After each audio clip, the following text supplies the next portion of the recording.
একটা নয়, অনেকগুলো নাম। নাসির, নাফিজ, মোসাদ্দেক, নাইম, এরা আমাদের ঘরোয়া ক্রিকেট লিগের লঙ্গার ফরম্যাটে এখন রান মেশিন।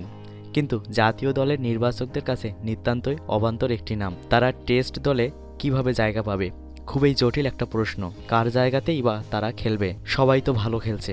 শাহরিয়ার নাফিজ যেখানে ঘরোয়া লিগে রানের ফুলঝুরি ছিটাচ্ছেন, ডাবল সেঞ্চুরি হাঁকাচ্ছেন, নাসিরের ব্যাট কথা বলছে প্রায় প্রতি ম্যাচেই। নাসিরের রান করে যাওয়ার ব্যাপারটা তো বেশ পুরনো খবর। এই তো কয়েকদিন আগে দ্বিশতক করলেন শাহরিয়ার নাফিজও। তিনি বরাবরই অবহেলিত। আগামী দিনের ব্যাটিং কাণ্ডারি যাকে ভাবা হয়, সেই মোসাদ্দেকও বসে আছেন রিজার্ভ বেঞ্চে, কাটাচ্ছেন অলস সময়।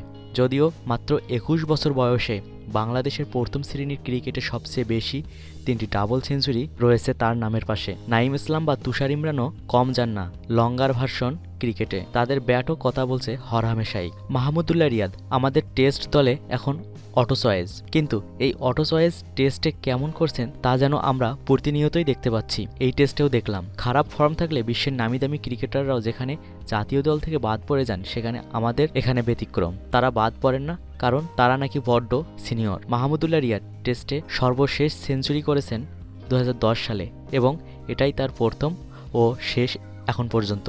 এরপরেও তিনি অটো চয়েস দলের স্পেশালিস্ট ব্যাটসম্যান। এটা সত্য যে মাহমুদুল্লাহ রিয়াদ আমাদের ওডিআই ও টি-20 দলের অপরিহার্য সদস্য। মাশরাফির পরবর্তী এই দুই ফরম্যাটের ক্যাপ্টেন হিসাবেও তিনিই সবচেয়ে নির্ভরযোগ্য।